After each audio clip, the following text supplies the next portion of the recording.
shutting down cyberbullies combating online hate. We are your hosts today. I'm Zhen. I'm Isabel. I'm Sanjita. We have a special guest with us today, Miss Fyon. Please introduce yourself. Hi, I'm Fyon. Nice meeting you. You mean my profession? Yeah. Okay. I have been working for a non-profit organization for over 20 years. Basically, doing family intervention. But at the same time, I'm also running my business that is in F&B. Okay. Thank you for joining us today. So this episode will dive into the world of cyberbullying, exploring and discussing the impact and solution for combating online hate.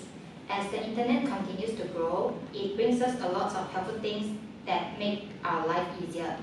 But there's pros and cons, like cyberbullying, which is a problem that becomes more common as the internet gets bigger. So what is cyberbullying? Cyberbullying refers to the act of using technologies such as social media platforms or text messaging to harass, intimidate, and harming others, often by spreading rumors, sending mean messages, or sharing humiliating content without permission. Let's see some of the cases of cyberbullying that happened in Malaysia recently.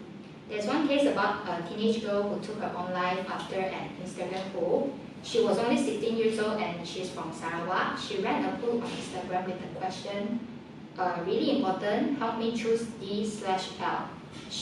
After a few hours, she jumped off to the roof.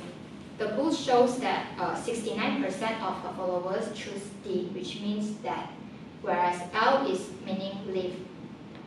Another case is also from Malaysia. A mother and also a content creator was found dead at her home in Subang Jaya after being a victim of cyberbullying for months on TikTok about her appearance and bag collections, which she normally do on her content. Both of these cases have a common fact that they have a history of depression. In a report by UNICEF, cyberbullying is getting more common, and in 2020, Malaysia ranked second in Asia for cyberbullying among the young people. So, Ms. Fyon, what factors do you believe could contribute to someone engaging in cyberbullying behavior? Well, I think there are many factors. Mm-hmm. First of all, I think them being able to call themselves as anonymous, they do not need to be too worried about the opposition, and also I think they don't need to bear much of the consequences. Yeah. It can be from those people who appear to be very insecure among their peers. Being able to be at this opposite position of bullying others may actually give them a sense of power. Some people, maybe they were hurt by remarks that friends made, and these people who bully others, they can actually come from a very insecure nature. They dare not to do it in person, and being able to do it on this cyber platform actually give them courage. Also, it could be peer pressure, like they want to feel belong. They don't want to be left out by their friends. So these are all possible factors. Right. Let's hear some stories of cyberbullying from the victims. Both of the stories were from Reddit, a platform called Reddit. And it's anonymous.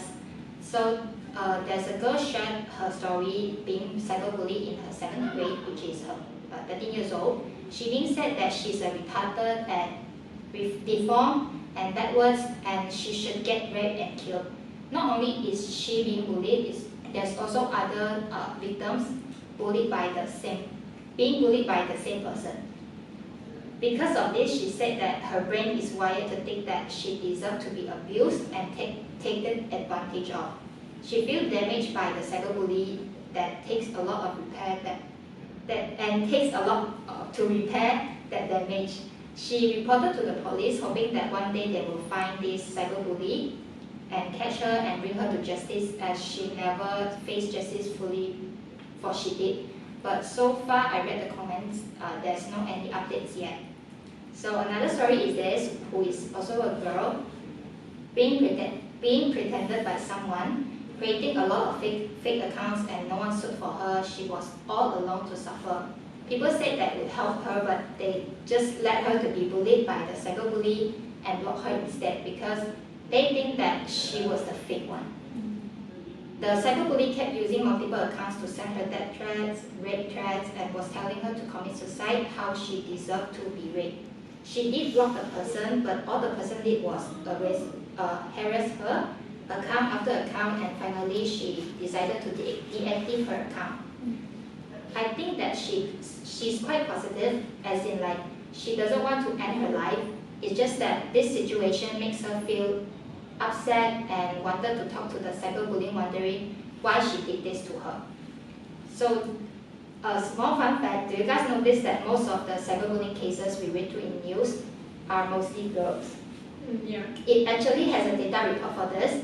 One of the reports from Gaggle indicates that girls are being targeted through the digital media more often than boys in countries. Girls use social media mainly as a tool for social comparison, enhancing visibility, or maybe for receiving positive feedback. So based on the story we just heard just now, it shows that there's a link between cyberbullying and mental health. So Ms. Fyon, could you share your insights on how cyberbullying impacts the mental health and well-being of the victims? Yeah, sure.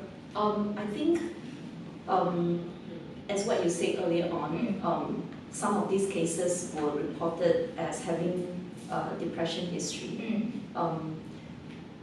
And for those people who have experienced this, if they don't have any proper support to help them to process their feeling or to bring certain things to closure, and especially when they continue to keep a lot of this thing and accumulated all this negative feeling inside their heart or within, I think, very, very likely, not just they may actually have depression, anxiety, it will definitely affect their life. Like for example, some may even quit school. This whole thing affect their work performances, and some they will distance themselves from their family members, from friends around, because they feel like they are not accepted. Yeah, so as you mentioned just now, are these some of the common signs that someone who may be experiencing cyberbullying, and how do we, as a friend or family members, how do we offer the support? Right. Okay. Now, of course, generally we will tell people who experience this issue, do these 3 steps.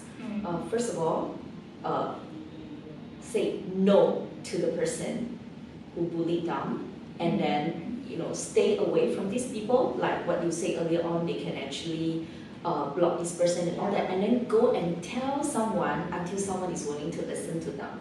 Unfortunately, we face a lot of youth telling us or sharing with us that their situation are not being taken seriously even by their own parents or family members. Basically, either they may be brushed aside, or their situation will be trivialized. So what we encourage parents to do, or what we encourage school to create the awareness for people to not take these kind of cases lightly. So we all can learn to do the very simple, we call it CBT, cognitive behavioral therapy. We don't need to be professional in order to do that. So basically, we just ask them to record down the event, the date, the time, the situation. First thing we ask them is, what was your automatic thought? Like, I feel like killing myself or whatever. Then, how strong? From 0 to 10, how strong is this thought? Secondly, what was their feelings back then? For example, they feel like, I'm being disliked, I'm being isolated, or I'm the worst person. Write down their feeling, and from 0 to 10, how strong is that feeling?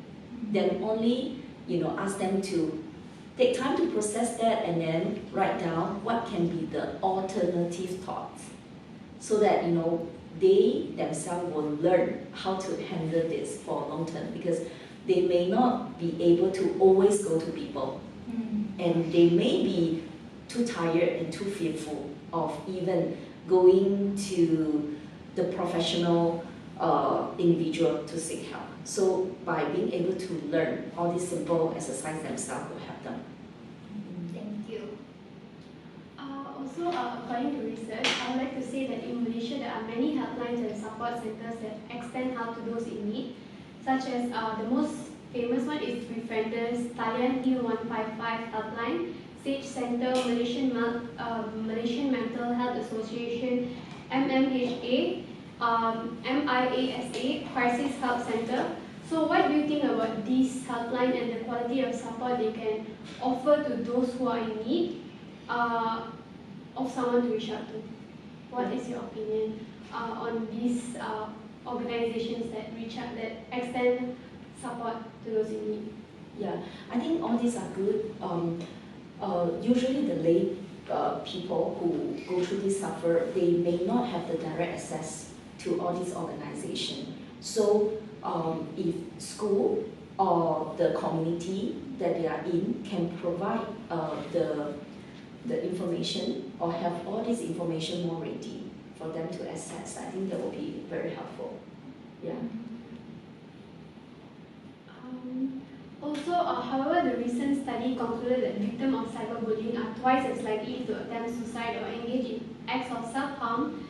And additionally, recent statistics reveal that 59% of US teens have been bullied or harassed online, and over 90% believe it's a major problem for people their age. So even more alarming, current research also suggests that suicide attempts among adolescents have nearly doubled since 2008. And the Malaysian Communication Multimedia Commission (MCMC) has recorded 3,199 complaints relating to cyberbullying in 2023, which is very recent. And of these, 2,971 or 93% have been addressed and closed. Their intervention addressed issues including bullying, intimidating actions, misuse of information, and personal photos intended for persecuting or humiliating individuals. MCMC also identified Facebook as the primary platform for cyberbullying, with 1,401 complaints received, followed by WhatsApp 667, Instagram with 388, TikTok with 258, and X with 159. The largest number of complaints of cyberbullying reported to us last year were from individuals aged between 30 and 40. Notably, 51% were from females. Would you think about this? I mean, the fact that individuals between 30 and 40 are the ones who are giving the most complaints about cyberbullying, and 51% of them were from females, as mentioned earlier by. Yeah. So. I would like to say laws related to such cases are also under the Communication and Multimedia Act 1998 and the Defamation Act 1957, which is also an act relating to the law of libel and slander and other malicious falsehoods. Ms. Jen, do you mind to share your experience about your client? Like, are most of them is female, and what is their age group? Have you any cases that about cyberbullying? Right. Okay. Yeah, I think across different age group, but it is possible, like what you say, that maybe for people aged above 30, they are more confident to bring this to open. And maybe the younger one, they had tried to, like what I said, attempt to talk to their parents or people around them. Maybe it wasn't being taken too seriously. And thus we are not sure whether it's being reported in the statistic. Yeah. Whether it is, personally, I believe that even male also went through the same issue and suffering, but I think female tends to share more. Yeah.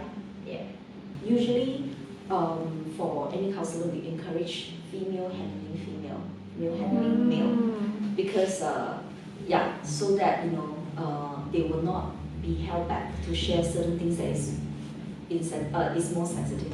So I have a question. How can we promote empathy and understanding among young people to prevent cyberbullying from occurring in the first place? Right, okay. Something that I find very helpful is for people to practice this LUV.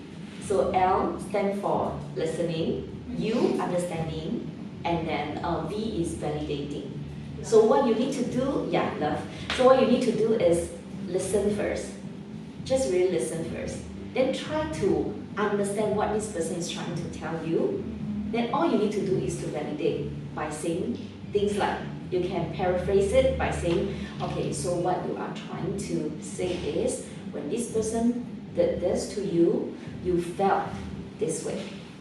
Just by being able to repeat what he or she is trying to tell you, that is very healing. That will help the person feel that he or she is being listened to. Remember often to love me. So what are some common signs that someone may be experiencing this cyberbullying situation? Okay. So generally, we will be able to tell the differences in a person by maybe noticing this person is becoming depressed, having a lot of anxiety, talk lesser, distance himself or herself from people around them. Maybe their job, their study get affected. These are just common signs. But there's another way to approach this because we all may have different personality. Like for example, some people, they are counter-attacker. They try to tell themselves that, I'm not going to be beaten down by this. I'm going to, revenge or do something about it. Some people, they are avoidant. They don't want to talk about it. They avoid things that will remind them of that. Or some people, they are surrenderer. They feel like, maybe the person is right. I'm such a failure. I'm such a loser. And then they become very negative. They are very down on themselves. So if we know these people enough, we will be able to notice something is not right about them. So now we'll discuss how to protect yourself from cyberbullying and ensure that perpetrators face appropriate consequences. So here's a few things you can do while facing cyberbullying. The first is making report to MCMC. The Malaysian Communication and Multimedia Commission is MCMC. They can assist cyberbullying victims in several ways, including providing guidance and resources. The MCMC can offer guidance and resources to cyberbullying victims on how to report the incidents to relevant platforms and authorities. This may include information on available support service and legal option. And besides of that, investigation and enforcement. The MCMC has the authority to investigate cyberbullying incidents that occurs within its regulatory purview, such as those involving telecommunication network or online platforms regulated by the Commission. They can take enforcement action against perpetrators, including issue warnings, fines, or their penalties as appropriate. And collaboration with platform is also how they can help to deal with the cyberbullying. The MCMC can collaborate with social media platforms, messaging apps, and other online services to address cyberbullying incidents reported by victims. This may involve working with these platforms to remove harmful content, suspend or ban accounts engaged in cyberbullying, and implement measures to prevent future incidents. Overall, the MCMC plays a crucial role in addressing cyberbullying within Malaysia's digital landscape by providing assistance to victims, enforcing regulations, and collaborating with stakeholders to create a safer online environment. Other than seeking help from MCMC, we can also use the law as shield to protect ourselves. But unfortunately, there isn't any specific law solely dedicate to cyberbullying, but there is several existing laws can be applied to address online harassment and abuse. The first one is Communication and Multimedia Act 1998. Under this act, individuals found guilty of offences such as sending offensive or menacing message through electronic communication network can face fine and imprisonment. And the second one, penal code. Depending on the nature of cyberbullying offences, perpetrators may be charged under relevant provisions of the penal code. For example, defamation section 499, intentional insult with intent to provoke a breach of the peace section 504, criminal intimidation section 506, or harassment section 509. Penalties may include fines, imprisonment, or both. Child Act 2001. If the victim of cyberbullying is a child, perpetrators may face penalties under the Child Act 2001, which provide protection for children against various forms of abuse. Penalties may include fines, imprisonment, or other corrective measures. And the last one is Personal Data Protection Act 2010. If personal data is unlawfully obtained or misused in the context of cyberbullying, perpetrators may face penalties under the Personal Data Protection Act 2010, including fines and imprisonment. Ultimately, the punishment of cyberbullying will be determined by the court based on the severity of the offense, the impact of the victim, and other relevant factors. It's important for perpetrators to be aware that cyberbullying is taken seriously under Malaysian law and can result in significant legal consequences. I have a small question. So if the person scared to make a report to MCMC or even the law thingy, make a report to police, or seeking help from the family members, what do you think the other options that someone can taken by themselves? Right, okay. So then again, this is part of education, because I think we have to make a lot more effort to create awareness through school or media.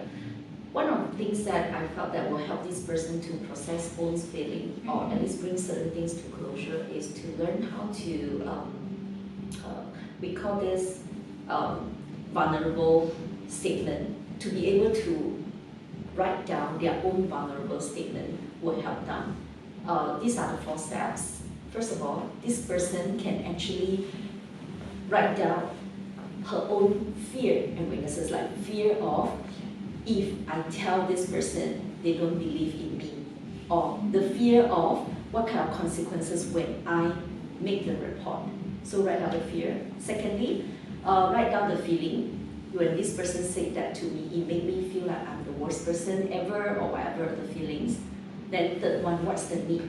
Like for example, I needed someone to just listen to me, not to try to condemn me or tell me what to do, something like that. And then lastly, if this person had done something wrong, like for example, actually we also came across many cyberbully, started with the victim themselves had maybe made an insensitive remark or did something that triggered the person. Therefore, the person bullied, doing the cyberbullying as a form of revenge. So if this person needs to say sorry, so that she can bring closure to herself that okay, at least I have done my part to apologize and all that. Then make the apology statement. So 4 steps: expressing your own fear, your feelings, your needs, and then finally apologize if necessary. By this, it will help this person to know what she wants to do from now on. Yes. So you mentioned self-reflection and inner work, which can help us actually get over the feeling of feeling alone and stuff? I think by them doing that, they themselves will know how they are feeling. Yeah, I don't know whether they feel alone, not being helped, or perhaps they there's a lot of fear stop them to want to do something or seek help. So from this, and in conclusion, cyberbullying is a serious issue that demands attention. You never know how much cyberbullying can affect someone's life. What might seem like joking comments or remarks could just be someone's last straw on a bad day. If you or someone you know is facing cyberbullying, reach out for help from family, friends, or organizations that we mentioned earlier. As we come to the end of our discussion, remember that each of us has the power to make a difference. Let's create a better and safer digital world for everyone.